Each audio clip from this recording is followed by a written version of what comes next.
సాయంత్రం సూర్యకిరణాలు గదిలోకి చొచ్చుకు వస్తున్నాయి. 11 సంవత్సరాల ధీరజ్ మాత్రం తన టేబుల్ మీద ఉన్న స్మార్ట్ ఫోన్ పైనే దృష్టి పెట్టాడు. అది స్క్రీన్ లాక్లో ఉంది. పాఠశాల నుంచి వచ్చిన వెంటనే ధీరజ్కు గేమ్స్, చాట్స్, నోటిఫికేషన్స్ ఇదే ప్రపంచం. కానీ ఆ రోజు నాన్న మాటలు ధీరజ్ మనసును గట్టిగా తాకాయి. ఎందుకంటే ఫోన్ రోజుకు 1 గంట మాత్రమే అన్నారు నాన్న. ధీరజ్ ముఖం కృంగిపోయింది. 1 గంటనా? ధీరజ్కి ఫోన్ చూడ్డానికి ఆ సమయం సరిపోదు. పుస్తకాలు తెరిచాడు, కానీ మనస్సు మాత్రం ఫోన్ దగ్గరే ఉంది. ఎవరైనా నా పోస్ట్కి లైక్ చేశారా? నా స్టోరీ ఎవరు చూశారు? ఎంతమంది చూశారు అని ఆలోచిస్తూ చదువు మీద కాన్సన్ట్రేట్ చేయలేకపోయాడు.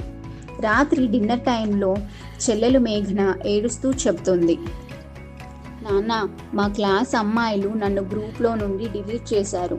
ఇంకా నా ఇన్స్టాగ్రామ్లో లైక్ కూడా చేయడం లేదు.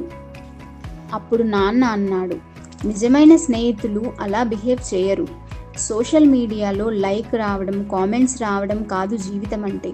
నిజ జీవితంలోని సంతోషం, స్నేహం ఆన్లైన్ ప్రపంచంలో ఉండవు, ఆఫ్లైన్ ప్రపంచంలోనే ఉంటాయి అని చెప్పాడు.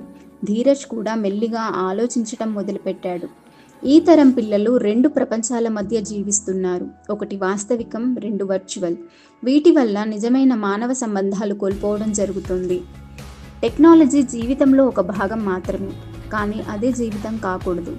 సో పేరెంట్స్, పిల్లలతో ఎక్కువ టైం స్పెండ్ చేయండి. మన పిల్లల రేపటికి మంచి భవిష్యత్తుని ఇద్దాం. Happy children's day. Thank you for watching. Please do like, share and subscribe. ఈ కథ నచ్చితే కామెంట్ చేయడం మాత్రం మర్చిపోవద్దు.